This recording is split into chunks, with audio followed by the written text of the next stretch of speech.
Just because you're at the gym 6 days a week doesn't mean you're growing. If you're always sore, there's no strength progression. If you're always at low energy or burnout, that means you're doing too much. Not only in this case, but even if you're following these fitness influencers, they are teaching you how to get bigger, grow bigger biceps, or whatever it might be. Following their instructions can be misleading also. Assuming you as a natural bodybuilder and you're trying to do this in a natty way as possible, following those instructions by those fitness influencers can actually pull you backwards. Now, if you have never touched the weights before and it's your first time, sure, I mean, anything you do really is gonna work for you because your body is gonna go through a change. But there will be a time where it's gonna slow down. And that is because the way you're gonna work out. Now, at one point when I first started working out too, it was 6 days a week, intense training and, just doing shit all, which in reality kept me more injured, lack of sleep even.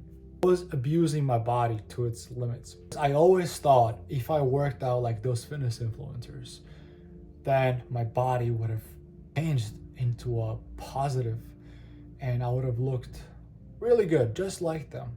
But reality is when you're a natural bodybuilder and you start working out like those influencers, because they are on enhanced drugs, which means they recover better. They can, lift heavier weights. And if you've been doing this for some time now, like months, and you're seeing no noticeable physique changes in your body, it means you are on the same level. Now, what does actually build muscle? Now, when I switched from going 6 days a week to 3, max 4, but which barely even happens, 3 days a week, my body went through complete change. And I'm not only talking about the gym wise, but my body feels a lot more rested. Because those days that I actually go and work out, I do my best to train as hard as possible. Harder than last time, as Greg Doucette would say. Because the point is, when you work out really hard, even though if you did chest and arms the next day you wouldn't be able to push yourself to the max strength to do back or legs or whatever it might be, because your body needs rest.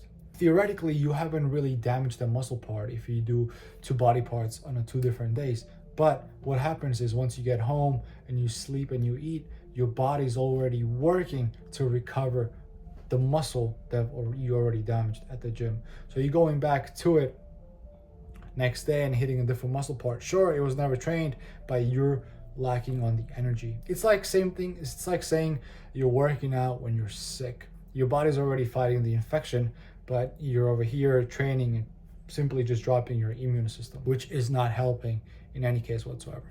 But what does actually build muscle, just to keep it as simple as possible, is progressive overload, good sleep, and protein intake, meaning food. You're not getting stronger within your lifts, you're not really changing anything.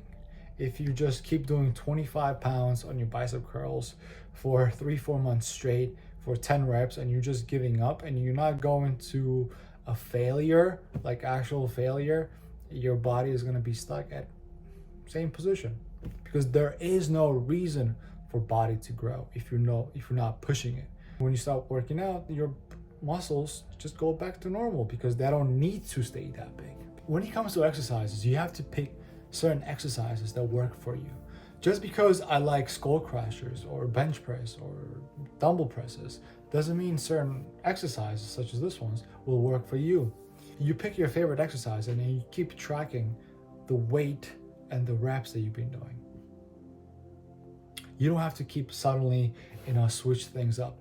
Maybe down the line you could, just to change the atmosphere so you don't get bored. But if you stick to your favorite exercises, that's what really matters. If you really hate something, you're not really gonna do it. And more doesn't always mean better either. Like I used to do 6 different chest exercises, starting from bench press to dumbbell presses to incline presses, decline, flies, dumbbell flies, everything you can imagine. But it is really unnecessary. If you just stick to bench press, for example, and then you do flies for some type of like a muscle definition, that should be plenty. If you're really damaging your chest, pectoral muscles during your bench press, within that 4 sets of yours, you do not need any more exercises. And don't really ever complicate things, you know. Gym is supposed to be fun and, you know, educational and trial and error. So try different exercises, see what works for you.